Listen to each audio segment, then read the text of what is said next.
CM Nitish Kumar की दखल के बाद मुंबई पुलिस ने रिया चक्रवर्ती पर एफआईआर दर्ज किया, ये जानकारी मिल रही है। और इसी पर ज्यादा अपडेट के लिए सीधे रुख कर लेते हैं, अमिताभ ओझा पटना से जुड़े हुए हैं। अमिताभ, इस पूरे मामले पर आपके पास क्या अपडेट है? क्योंकि परिवार की तरफ से एक के बाद एक तमाम आरोप लगाए जा रहे हैं रिया चक्रवर्ती पर और मुंबई पुलिस पर भी। और साथ ही जानकारी यह भी है कि महिला पुलिस टीम मुंबई पहुंच रही है जो रिया चक्रवर्ती से पूछताछ करेगी।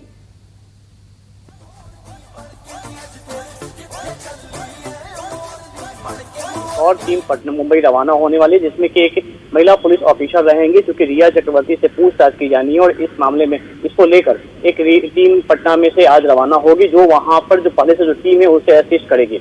इसके अलावा इस मामले में पटना पुलिस भी तमाम कानूनी जानकारों का साथ की राय ले रही है और उसके अनुसार फिर वो काम करेगी, क्योंकि जो एविडेंस लगाए गए हैं, जो एविडेंस दिए गए हैं एफआईआर में, उसमें कई ऐसे तथ्य हैं जिसके आधार पर पुलिस की जांच बढ़ सकती है और इसमें रिया चक्रवर्ती और उनके परिवार वालों की मुसीबतें बढ़ सकती है। क्योंकि इस एफआईआर में बिल्कुल साफ बात है कि इस पूरे मामले कॉन्स्पिरेसी में सिर्फ रिया चक्रवर्ती और उनके फैमिली मेंबर को किया गया है, चाहे वो फाइनेंशियल का मामला हो या फिर जो उनसे जो दबाव बनाया गया था, जो परिवार से काटने की आरोप लगाए थे, सब लगाते। और इस पूरे मामले में अब जो सुशांत के फैमिली वाले हैं वो खुल के तो सामने नहीं आ रहे हैं। और आपको हम बताना चाहेंगे इस वक्त सुशांत के पटना में घर है उसके सामने है और यहाँ पे कोई नहीं है, क्योंकि वो पूरी कॉन्स्पिरेसी थी। और फिलहाल इस मामले में सुशांत का परिवार पूरी एविडेंस के साथ अपने तथ्यों को रख रहा है। और जो एफआईआर है इसकी एक बानगी है कि कई ऐसे इंफॉर्मेशन है जो उन्होंने दिया है जो अब तक पूरे इन्वेस्टिगेशन में कहीं सामने नहीं आया था। जी अमिताभ, आप मेरे साथ बने रहिए, लगातार आपसे अपडेट लेते रहेंगे। देखिए ये घर की तस्वीर देखिए, सुशांत सिंह राजपूत का पटना वाला घर, जिस पर इस वक्त कोई मौजूद नहीं है। वहां से अमिताभ ओझा तस्वीरें दिखा रहे थे और इधर मुंबई से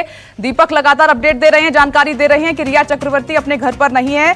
सतीश माने, आप जानते हैं जाने माने वकील जो कि संजय दत्त का भी केस लड़ चुके हैं, उनसे सलाह मशवरा ले रही हैं रिया चक्रवर्ती, क्योंकि उन पर गिरफ्तारी की तलवार इस एफआईआर के बाद लटक रही है। तो रिया चक्रवर्ती पर एफआईआर दर्ज होने के बाद बहन श्वेता सिंह का भी बयान सामने आया है। एक के बाद एक बड़ी खबरें सुशांत सिंह राजपूत के केस से जुड़ी हुई। अमेरिका में रहने वाली सुशांत की बहन श्वेता सिंह कीर्ति ने इंस्टाग्राम पर पोस्ट शेयर कर अपने भाई को न्याय दिलाने की मांग की है। उन्होंने लिखा है, अगर सच्चाई मायने नहीं रखती है तो कुछ भी कभी मायने नहीं रखेगा। इसके साथ ही उन्होंने आगे लिखा है हैशटैग के साथ जस्टिस फॉर सुशांत सिंह राजपूत लिखा है। इससे पहले श्वेता सिंह कीर्ति ने एक यूजर के सवाल पर प्रतिक्रिया देते हुए यह कहा था कि मुंबई पुलिस की रिपोर्ट आने के बाद वो सीबीआई जांच की मांग कर सकती हैं। देखिए ये जानकारी पहले उनकी तरफ से दे दी गई थी, क्योंकि मुंबई से लगातार दीपक दुबे जुड़े हुए हैं और पटना से अमिताभ ओझा मेरे साथ जुड़े हुए हैं। दोनों जगह से हम जानकारी आपके साथ साझा कर रहे हैं। दीपक, एक बार फिर से मैं आपका रुख करना चाहूंगी। दीपक, अब सुशांत सिंह राजपूत की बहन जो अमेरिका में रहती हैं, उन्होंने एक यूजर का भी पहले जवाब दिया था, सवाल उठाए थे और अब वो वहां से न्याय की मांग कर रही हैं हैशटैग के साथ, क्योंकि अब पूरा परिवार एक साथ खड़ा हुआ है और डटकर लड़ाई लड़ने के मूड में है। वो चाहते हैं कि सुशांत सिंह राजपूत को अब इंसाफ मिले। जी, जिस तरह से बॉलीवुड के कई बड़े सितारे हों, खासतौर पर मैं कंगना रनौत की बात करूंगा या फिर शेखर सुमन की बात करूंगा या उनके करोड़ों फैंस चाहने वाले जिस तरह से लगातार मांग उठा रहे थे कि मुंबई पुलिस की जांच जो है उसे छोड़कर कहीं ना कहीं सीबीआई को अब ये जांच सौंपी जानी चाहिए। ऐसे में अब परिवार का खुलकर सामने आना, हालांकि सुशांत के पिता के जो वकील हैं उन्होंने अभी तक सीबीआई की बात नहीं की है कि सीबीआई जांच के लिए, लेकिन बहन जिस तरह से अब सामने आ रही है और उन्होंने पहले भी कहा हुआ है कि मुंबई पुलिस की जांच रिपोर्ट एक बार सामने आ जाए उसके बाद हम सीबीआई जांच की मांग करेंगे। लेकिन अब जब एफआईआर दर्ज हो चुकी है और बिहार पुलिस यहां पर है और कहीं ना कहीं गहमा गहमी काफी तेज हो चुकी है, मुंबई में खासतौर पर बात करूं रिया चक्रवर्ती जो इस वक्त अपने घर पर मौजूद नहीं है। कल जब एफआईआर दर्ज हुई तो देर शाम को ही यहां पर उनकी वकीलों की जो टीम थी वो पहुंच जाती है। उनके वकील जो हैं वो लगातार कानूनी तौर पर विचार विमर्श कर रहे हैं। दीपक, एक जानकारी मैं आपसे और लेना चाहूंगी, क्योंकि सतीश माने जाने माने वकील हैं, संजय दत्त का भी केस लड़ चुके हैं, उनसे वो डिस्कस कर रही हैं, चर्चा कर रही हैं। परिवार के जो अन्य सदस्यों का नाम एफआईआर में है उसके पीछे क्या तर्क है, क्या वजह है? परिवार के सदस्य इसमें क्यों इंक्लूड किए गए हैं एफआईआर में? जी, इसमें इस पूरे मामले में जिस तरह से केके सिंह जो सुशांत के पिता हैं, उनका आरोप है कि रिया ही अकेले नहीं है, शौविक हैं, क्योंकि सुशांत की कंपनी में वो डायरेक्टर थे, या फिर उनके परिवार के जो अन्य मेंबर हैं, ये सभी लोगों ने मिलकर सुशांत को कहीं ना कहीं गुमराह करने की कोशिश की थी। और जो पैसों की बात की जा रही है कि 17 करोड़ में से 15 करोड़ ऐसे अकाउंट में ट्रांसफर हुए हैं जिसका सुशांत या उनके परिवार से लेना देना नहीं है, तो आखिर वो पैसे गए कहां पे। और जिस तरह से उन्हें भरमा कर रखा गया, उन्हें मानसिक तौर पर बीमारी के बारे में बताया गया कि आप बहुत डिप्रेशन में हैं, बीमार हैं, और यहां तक कि एक गंभीर आरोप यह भी लगा है उन मनोचिकित्सक पर, जिस पर सुशांत के पिता का यह कहना है, जो उन्होंने एफआईआर दर्ज कराई है, कि हो सकता है कि रिया चक्रवर्ती उनकी करीबी थी और ये डॉक्टर भी उनके थ्रू ही गए हुए थे। तो क्या वो सही बात कह रहे हैं मुंबई पुलिस के बयान में? तो कहीं ना कहीं मनोचिकित्सक पर भी सवाल खड़े किए गए हैं। दीपक, आप सही कह रहे हैं, क्योंकि एक बहस चल रही है, एक लड़ाई चल रही है, लेकिन कई सवाल हैं सुशांत सिंह राजपूत के सुसाइड के पीछे, उनके जवाब अब तक नहीं मिल पा रहे हैं। पटना से अमिताभ ओझा भी जुड़े हुए हैं।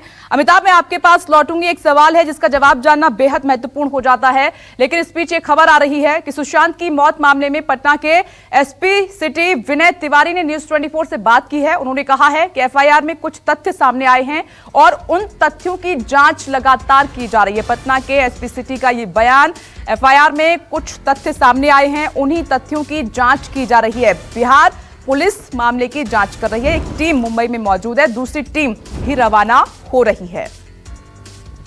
पटना के city SP central Vinay Tiwari ji, sir FIR जो दर्ज हुई है उसके बाद आगे का क्या प्रोसीडिंग है सर? एफआईआर दर्ज हुई है, ये पब्लिक फैक्ट है, और एफआईआर दर्ज होने के बाद इन्वेस्टिगेशन होता है, कानूनी प्रक्रिया होती है।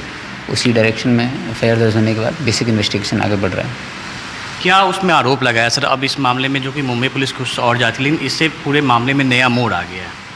ऐसा कुछ कहना उचित नहीं होगा, लेकिन हाँ, बेसिक एफआईआर जो उनके फादर ने दी है उसमें कुछ फैक्ट्स हैं, बेसिक फैक्ट्स हैं। बेसिक फैक्ट्स पर बेसिक इंक्वायरी हो रही है, और उसी इंक्वायरी की डायरेक्शन के चलते हुए इन्वेस्टिगेशन आगे बढ़ रहा है। बिहार पुलिस की टीम, पटना पुलिस की टीम मुंबई पहुंची है, क्या रिया चक्रवर्ती या उनके भाइयों से पूछताछ होगी? ऐसा कुछ भी कहना उचित नहीं होगा। इन्वेस्टिगेशन का अपना एक प्रक्रिया होती है, अपनी एक डायरेक्शन होती है, तो इन्वेस्टिगेशन उसी हिसाब से आगे बढ़ रहा है।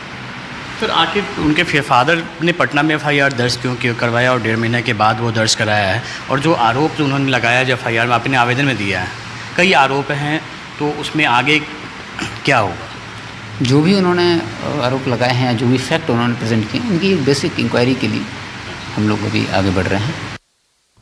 देखिए, पटना पुलिस को आप सुन रहे थे, उसमें साफ तौर पर उन्होंने कहा है कि कुछ तथ्य सामने आए हैं, उसी की जांच की जा रही है। एक टीम ऑलरेडी मुंबई में मौजूद है जो रिया चक्रवर्ती से पूछताछ करना चाहती है, और साथ में एक और टीम पटना से रवाना हो रही है। उसमें महिला पुलिस अधिकारी शामिल हैं जो रिया चक्रवर्ती से पूछताछ करेंगी। अमिताभ, एक बड़ा सवाल इसमें यह है कि पुलिस अपनी जांच तो कर रही है, लेकिन देरी को लेकर एक सवाल उठ रहा है कि सुशांत सिंह राजपूत की मौत के मामले में देरी आखिर क्यों हुई है एफआईआर दर्ज कराने में? 40 दिन हो गए हैं, उसके बाद परिवार सामने निकल कर आया है और निशाने पर हैं रिया चक्रवर्ती। 40 दिन आखिर क्यों लिए? देखिए, इस बात की जो आवेदन दिया गया है केके सिंह जो सुशांत के पिता हैं उनके तरफ, उसमें साफ कहा गया है कि इस घटना के बाद वो काफी व्यथित हो गए थे और बीमार पड़ गए थे, और पूरे चीज हालातों को सामान्य करने के बाद वो इस नतीजे पे पहुंचे हैं कि ये पूरा सीधा साधा आत्महत्या का मामला नहीं है, बल्कि ये सीधे कॉन्स्पिरेसी का मामला है, जालसाजी का मामला है। और उन्होंने बताया, लिखा है अपने आवेदन में, इस बात का भी जिक्र किया है, इसी वजह से उन्हें कुछ समय हुआ इस स्थिति से उबरने के बाद, क्योंकि बेटे की मौत के गम ने उन्हें बीमार कर दिया था और इससे उबरने में टाइम हुआ, और इसी वजह से एफआईआर दर्ज करने में, आवेदन देने में वो उन्होंने देरी की है।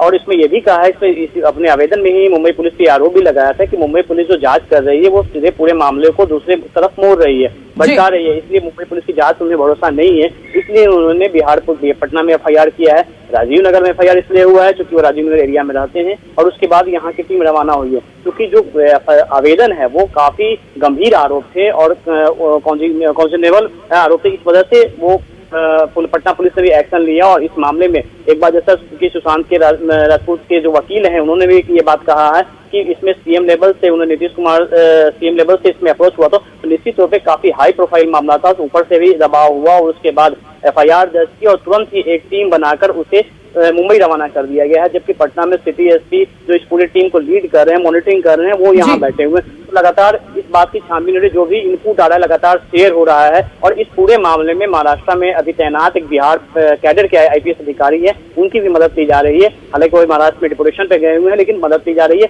और उसके बाद ये जांच की प्रक्रिया जो है वो आगे बढ़ रही है।